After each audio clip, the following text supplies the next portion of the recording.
नमस्कार। DD news पर आप सभी का बहुत बहुत स्वागत है।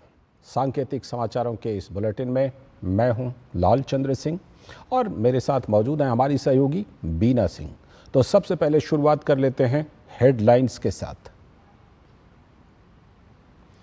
केरल के वायनाड में भूस्खलन से भारी तबाही पर राज्य में 2 दिनों का शोक।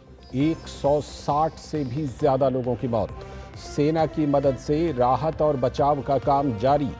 कई राज्यों ने भी बढ़ाया केरल की तरफ मदद का हाथ। मुख्यमंत्री पी विजयन ने की समीक्षा बैठक।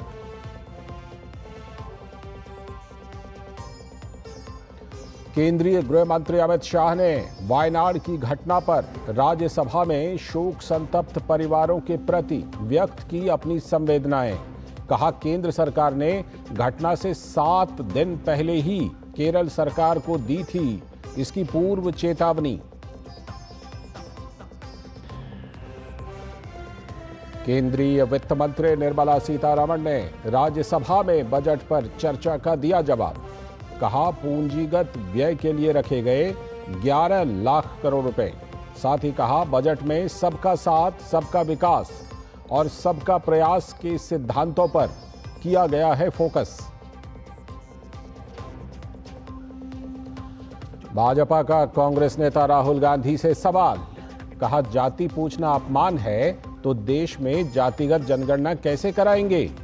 कांग्रेस के जातीय सर्वे की मांग पर भाजपा का हमला। सांसद संबित पात्रा ने कहा, जब अनुराग सिंह ठाकुर ने बिना किसी का नाम लिए बोला तो केवल एक व्यक्ति को ही क्यों लगा बुरा।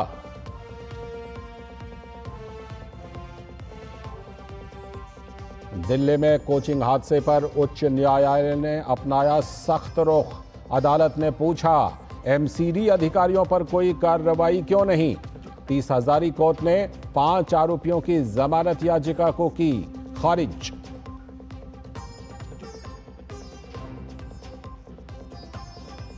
विवादित प्रशिक्षु अधिकारी पूजा खेडकर की यूपीएससी ने उम्मीदवारी की रद्द। भविष्य की सभी परीक्षाओं और चयनों से स्थायी रूप से किया गया प्रतिबंधित। उपलब्ध अभिलेखों की जांच के बाद यूपीएससी ने खेडकर को नियमों के उल्लंघन का पाया दोषी।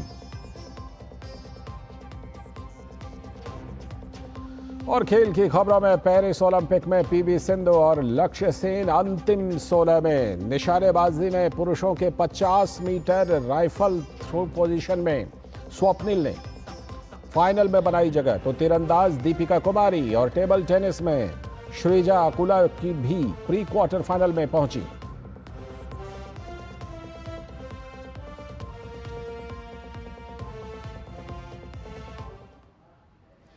तो ये थी हेडलाइंस और अब देखते हैं खबरों को विस्तार से।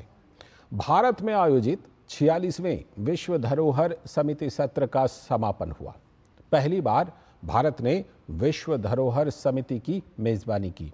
भारत मंडपम में आयोजित इस वर्ष का सत्र एक ऐतिहासिक आयोजन रहा।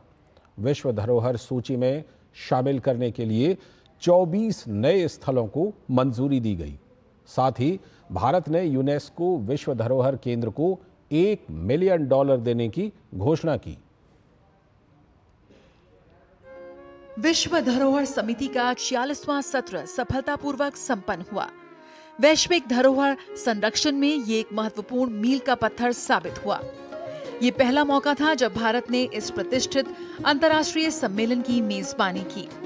समापन समारोह में केंद्रीय संस्कृति और पर्यटन मंत्री गजेंद्र सिंह शेखावत, यूनेस्को विश्व धरोहर समिति के निदेशक लाजारे आसोमो, विश्व धरोहर समिति के अध्यक्ष विशाल वी शर्मा और अन्य प्रमुख गणमान्य व्यक्ति उपस्थित थे। इस मौके पर प्रोजेक्ट परी पब्लिक आर्ट ऑफ इंडिया का कैटलॉग भी जारी किया गया।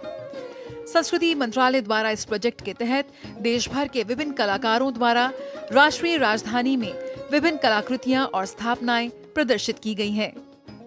Our Honorable Prime Minister of India, Shri Narendra Modi ji, has already announced to contribute $1 million to the UNESCO World Heritage Center.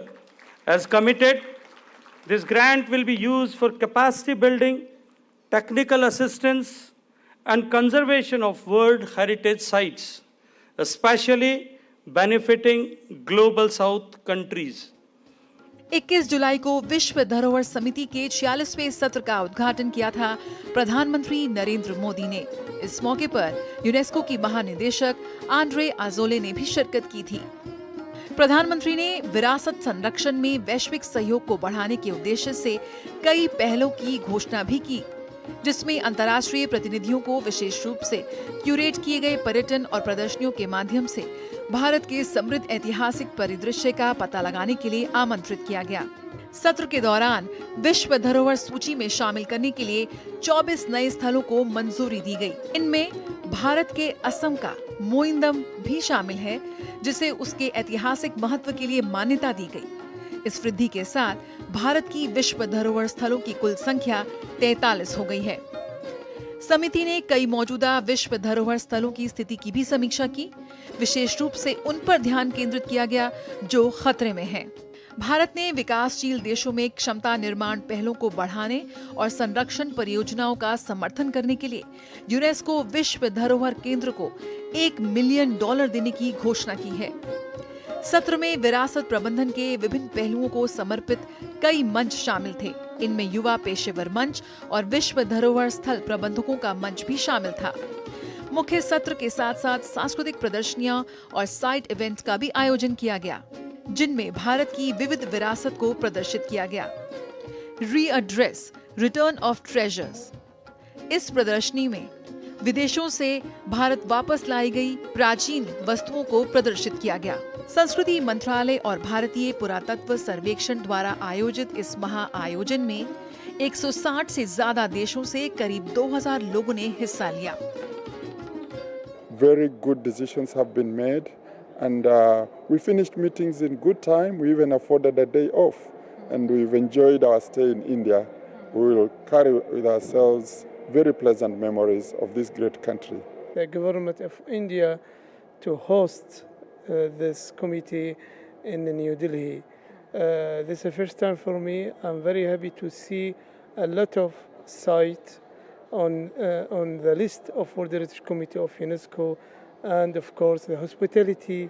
नई दिल्ली के भारत मंडपम में आयोजित इस वर्ष का सत्र एक ऐतिहासिक आयोजन था। समापन भी बेहद शानदार रहा। प्रसिद्ध कोय ग्रुप शिलोंग चेंबर ने अपनी प्रस्तुति से सभी अतिथियों के लिए ये शाम यादगार बना दी। Jaya Sinha, DD news, Delhi. और भारत में आयोजित इस 46वें विश्व धरोहर समिति की मीटिंग में केंद्रीय संस्कृति एवं पर्यटन मंत्री गजेंद्र सिंह शेखावत ने कहा कि भारत को वर्ल्ड हेरिटेज कार्यकारिणी की मीटिंग को आयोजित करने का सौभाग्य प्राप्त हुआ। मीटिंग में भारत में असम के सवाई देव में स्थित स्मारक को वर्ल्ड हेरिटेज धरोहर में शामिल किया गया। अब तक भारत में 43 धरोहर वर्ल्ड हेरिटेज के धरोहर में शामिल हैं। भारत में स्थित 53 और धरोहरों को वर्ल्ड हेरिटेज के धरोहरों में शामिल करने के लिए आवेदन भेजा गया है। वर्किंग कमेटी की मीटिंग, वर्ल्ड हेरिटेज कमेटी की मीटिंग जो है वो आयोजित करने का सौभाग्यपूर्ण अवसर मिला। बहुत थोड़ा सा समय था, सरकार बनने के बाद मात्र 40 दिन से भी कम समय में ये निर्णय करके और इतना बड़ा आयोजन जिसमें दुनिया के 165 से ज़्यादा देशों के प्रतिभागी सम्मिलित होने थे। दुनिया भर के लगभग 2000 से ज़्यादा डेलीगेट्स इस कार्यक्रम में उपस्थित होने थे। ऐसा कार्यक्रम आयोजित कर और सफलतापूर्वक आयोजित कर भारत की जो कैपेसिटी G20 के बाद में बढ़ी है और सम्मानीय प्रधानमंत्री जी के नेतृत्व में जिस तरह से भारत ने एक क्षमता अर्जित की है, उसका एक नायाब उदाहरण जो है वो देखने को मिला है। और 46वां विश्व धरोहर समिति सत्र नई दिल्ली में संपन्न हो गया। सत्र में भाग लेने वाले दुनिया भर के प्रतिनिधि खुशी और अविस्मरणीय वादों के साथ भारत से रवाना हुए। इन यादों के साथ और दूरदर्शन ने विभिन्न प्रतिनिधि देशों के राजदूतों से बातचीत की। When we came here, We are foreigners. When we leave, we are part of the family, of the Indian family. The best that we have seen here was the persons, the Indians, and they treat us as members of our family, and that is something that we can't forget. Every detail was covered by all the organization, the volunteers. We have seen here a lot of students. Natural property in India, it was Keoladeo National Park. It was really amazing, beautiful bird sanctuary. So I enjoyed very much bird watching, and I also surprised the management of the property was excellent. So we couldn't enter the park without guide. So guiding system is also really nice. They were phenomenal, really, super welcoming. They organized everything in such a beautiful manner.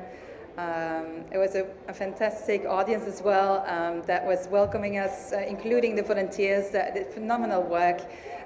Yes, I'm going to come back to India for sure.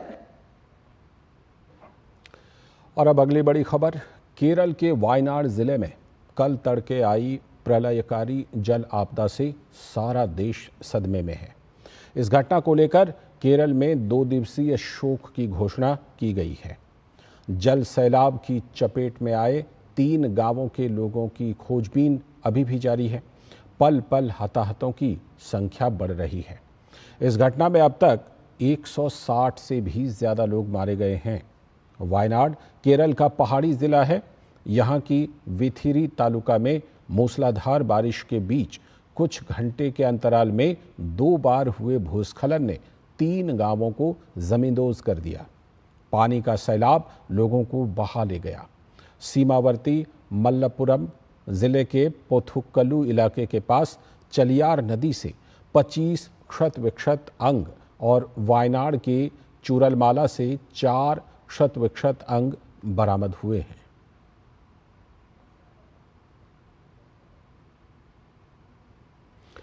और केरल के वायनाड में आई भयंकर विपदा पर मुख्यमंत्री पिनाराई विजयन ने थिरुवनंतपुरम में आपदा प्रबंधन प्राधिकरण के कार्यालय में चल रहे बचाव अभियान की समीक्षा के लिए बैठक की।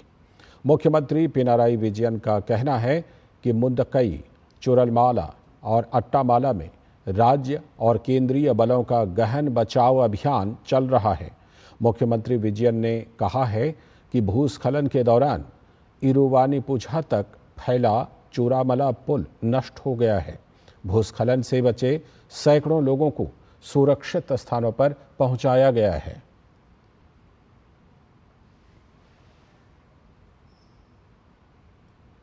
और प्रधानमंत्री नरेंद्र मोदी वायनाड के हालात पर नज़र रखे हुए हैं।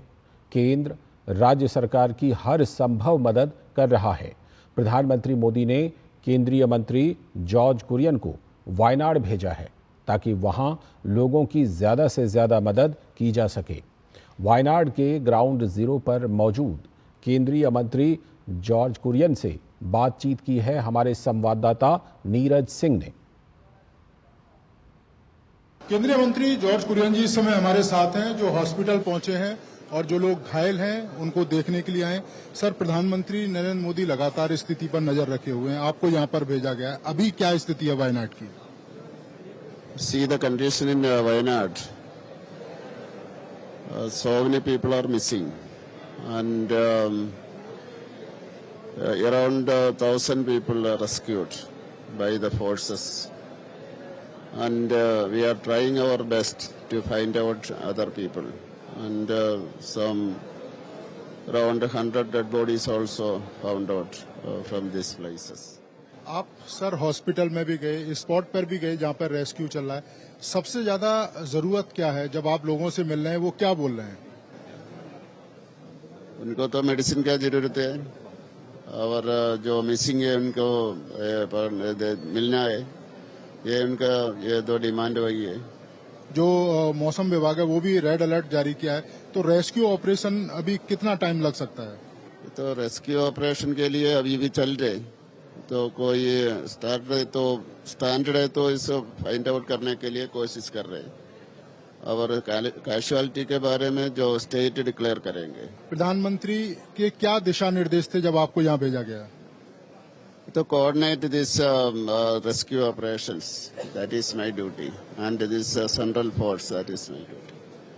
Thank you. तो ये थे हमारे साथ मिनिस्टर जॉर्ज कुरियन, जो बता रहे थे कि यहाँ पर रेस्क्यू ऑपरेशन किस तरह से चल रहा है। प्रधानमंत्री नरेंद्र मोदी ने खास उनको यहाँ पर भेजा था और वो वायनाड में कैंप करे हुए हैं, हॉस्पिटल जा रहे हैं, घायलों से मिल रहे हैं, जहाँ पर रेस्क्यू चल रहा है वहां जा रहे हैं और देख रहे हैं कि किस तरीके से रेस्क्यू किया जा रहा है और केंद्र सरकार किस तरीके से यहाँ के लोगों की मदद कर सके। कैमरामैन मोहित विकी के साथ नीरज सिंह, डीडी न्यूज, वायनाड। और इस बीच केरल के वायनाड भूस्खलन पर केंद्रीय गृह मंत्री अमित शाह ने संसद में जवाब दिया। अमित शाह ने कहा कि 23 जुलाई को केंद्र सरकार ने केरल सरकार को पूर्व चेतावनी दी थी, जिसमें वहां पर गंभीर स्थिति होने की संभावना व्यक्त की गई थी, जिसकी केरल सरकार द्वारा अनदेखी की गई। गृह मंत्री ने कहा कि अर्ली वार्निंग सिस्टम के तहत घटनाओं के प्रभाव को, जन धन हानि को कम करने में देश में सफलता मिली है। 23 जुलाई को केरल सरकार को अर्ली वार्निंग भारत सरकार की ओर से दी गई थी। 23 जुलाई को 7 दिन पहले, फिर 24 को गई, फिर 25 को गई, 26 तारीख को मान्यवर ये कहा गया कि 20 सेंटीमीटर से ज्यादा वर्षा होगी, भारी वर्षा होगी, लैंडस्लाइड होने की संभावना है, मड भी रस होकर आ सकता है और लोग इसके अंदर दबकर मर भी सकते हैं। भारत सरकार ने 14 के बाद अर्ली वार्निंग सिस्टम के लिए 2000 करोड़ रुपया खर्च किया है और इसको साझा किया जाता है। मान्यवर, 7 दिन पहले हर राज्य को सूचना भेजी जाती है और वो सूचना साइट पर सबके लिए भी उपलब्ध है, मान्य सांसदों के लिए भी उपलब्ध है। वहीं वायनाड की घटना पर राज्यसभा में भाजपा के सांसद सुरेंद्र सिंह नागर ने कांग्रेस के नेता राहुल गांधी पर जमकर हमला बोला। उन्होंने कहा कि वायनाड के सांसद रहते यदि राहुल गांधी वहां की समस्या को प्रधानमंत्री के सामने उठाते तो आज 150 से भी ज्यादा लोगों की जान बच सकती थी। जब वायनाड की जनता को continue, nothing will go on record, honourable member continue. बेहतर होता कि उन 5 वर्षों में सांसद रहते हुए जो वायनाड की कमियां थी, पूरे देश के बारे में तो उन्होंने घूम घूम कर अन्य बातें की, लेकिन वायनाड की जनता की जो समस्या थी उसको सदन में उठाने का काम करते, प्रधानमंत्री जी से मिलते तो इन 143 जानों को बचाया जा सकता था। एक जनप्रतिनिधि जिस वायनाड की जनता ने इस विश्वास के साथ एक सांसद को चुनकर बेचा कि हमारे सुख और दुख में जब कोई घटना होगी वो हमारे साथ खड़ा होगा, वहां से इस्तीफा देकर भागने का तो काम किया, लेकिन आज इस दुखद समय में वायनाड की जनता के बीच इतनी 3 दिन की घटना होने के बाद उन्होंने जाने का भी काम नहीं किया। कुछ और खबरें संसद से। केंद्रीय वित्त मंत्री निर्मला सीतारमण ने राज्यसभा में आज बजट पर चर्चा का जवाब दिया। उन्होंने कहा कि पूंजीगत व्यय के लिए 11 लाख करोड़ रुपए रखे गए हैं। Capital expenditure is pegged at 11 lakh crores, and this is one of the biggest ever allocation made for capital expenditure, and this shows a 17% increase.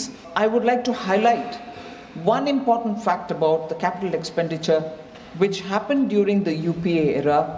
Capex allocation was 13.19 lakh crores between 2004-5 to 2013-14. The 10 years of UPA saw 13.19 lakh crores, whereas during our 10 years ending 2024, the allocation for capital expenditure is 43.82 lakh crores. साथ ही केंद्रीय वित्त मंत्री ने कहा कि budget में सबका साथ, सबका विकास और सबका प्रयास के सिद्धांतों को रखा गया है। Since 2014, the principle which has guided us is the Sabka Saath, Sabka Vikas, Sabka Vishwas and Sabka Prayas, which continues in this budget as well, and hopefully will guide for the next 5 years. The 5 years being, this set of 5 years being very critical in taking the first steps towards building a Vikasit Bharat by 2047. This budget strikes a fine balance amongst several overriding priorities. Growth, employment, welfare spending, capital investments, and fiscal consolidation are all equally given a place, and we've tried balancing all of them. आगे की खबरों में भाजपा के प्रवक्ता संबित पात्रा ने जाति वाले बयान को लेकर कांग्रेस के हंगामे पर तीखी प्रतिक्रिया दी है। उन्होंने कहा कि राहुल गांधी जाति जनगणना तो कराना चाहते हैं, लेकिन सदन के अंदर जाति पूछने पर आपत्ति जताते हैं। संबित पात्रा ने कहा कि राहुल गांधी प्रधानमंत्री की जाति पर टिप्पणी कर सकते हैं, लेकिन कोई उनकी जाति नहीं पूछ सकता। आप जाति जनगणना चाहते हैं और आप कह रहे हैं कि सदन के अंदर जाति पूछी नहीं जा सकती है, तो बाहर जाति कैसे पूछी जा सकती है? अब सबको याद होगा चुनाव के समय माननीय नरेंद्र मोदी जी के जाति को लेकर गलत टिप्पणी करने का प्रयास, कुलछित प्रयास राहुल गांधी जी ने किया था। आप प्रधानमंत्री की जाति पर टिप्पणी कर सकते हैं, मगर कोई आपकी जाति पूछ नहीं सकता। और संसद भवन परिसर के संविधान सदन में कांग्रेस संसदीय दल की आम बैठक आयोजित की गई। इस बैठक में कांग्रेस संसदीय दल की अध्यक्षा सोनिया गांधी, कांग्रेस अध्यक्ष और राज्यसभा में विपक्ष के नेता मल्लिकार्जुन खड़गे मौजूद रहे। बैठक से पहले वायनाड भूस्खलन के पीड़ितों के लिए मौन रखा गया।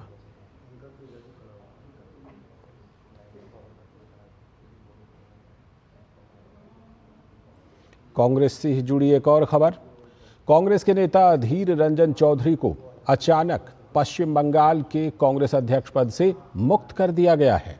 बगैर किसी पूर्व सूचना के उन्हें इस पद से मुक्त किए जाने से कई तरह के कयास लगने शुरू हो गए हैं। हालांकि लोकसभा चुनाव के नतीजों के बाद अधीर रंजन चौधरी ने खुद ही अध्यक्ष पद से इस्तीफा पार्टी हाईकमान को भेज दिया था।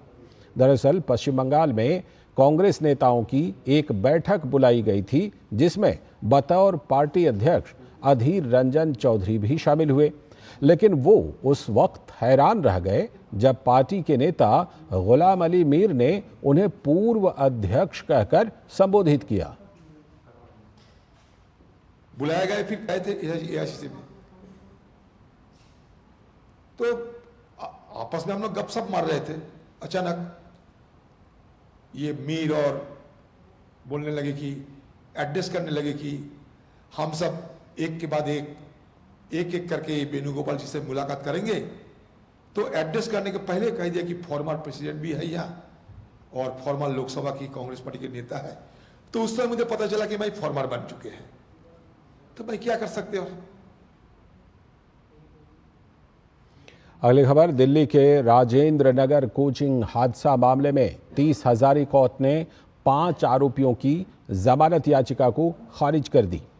हादसे के बाद दिल्ली पुलिस ने वाहन चालक मनोज कथूरिया और बेसमेंट के मालिक तेजिंदर, हरविंदर, परविंदर और सरबजीत को हिरासत में लिया था।